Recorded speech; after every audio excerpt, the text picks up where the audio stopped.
Hi everyone, మా organic terrace గార్డెన్లో కుండీలో పెట్టిన 15 డేస్కి అయితే నల్లేరు మొక్క ఇలా ఉంది.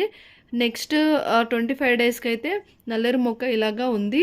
ఆ, తర్వాత 1.5 మంత్కి అయితే నల్లేరు మొక్క ఇలాగా పెరిగింది. ఇది తీగజాతి మొక్క. చాలా బాగా పెరుగుతుంది, తొందరగా పెరుగుతుంది. ఇప్పుడు ప్రజెంట్ ఎలా ఉందంటే నల్లేరు మొక్క చూడండి, ఆఫ్టర్ 3 మంత్స్ తర్వాత అయితే ఇలాగా పెరిగింది. చాలా బ్రాంచెస్ వచ్చేసాయి. ఇది తీగజాతి మొక్క కాబట్టి చాలా బ్రాంచెస్ వచ్చి చాలా బాగా పొడుగ్గా పెరుగుతుంది. ఇప్పుడు ఫ్లవర్స్ కూడా వచ్చాయి చూడండి. చిన్న మొక్కకి ఫ్లవర్స్ వచ్చింది. నాకైతే చాలా బాగా అనిపించింది.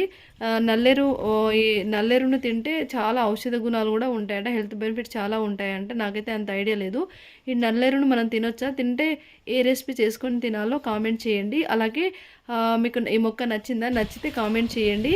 నాకైతే చాలా బాగా అనిపించింది. ఇది చాలా బ్రాంచెస్ వచ్చేసి ఇలాగ మొత్తం చూడండి ఇలాగా వచ్చేసింది. దీనికి సపోర్ట్గా కడితేనే పైకి స్ప్రెడ్ అవుతుంది, లేదంటే మొత్తం ఇలాగా వచ్చేసింది. చాలా బ్రాంచెస్ వచ్చేసి మొత్తం కిందికి వచ్చేసాయి. మీరు నల్లేరు మొక్కకు వచ్చిన ఫ్లవర్స్ చూసారా? చూస్తే కామెంట్ చేయండి. అలాగే వీటితో ఏ రెసిపీ చేసుకోవచ్చో కామెంట్ చేయండి. అలాగే ఈ వీడియోని లైక్ చేయండి. సబ్స్క్రైబ్ చేసుకోకపోతే సబ్స్క్రైబ్ చేసుకోండి, షేర్ చేయండి. నచ్చితే కామెంట్ చేయండి.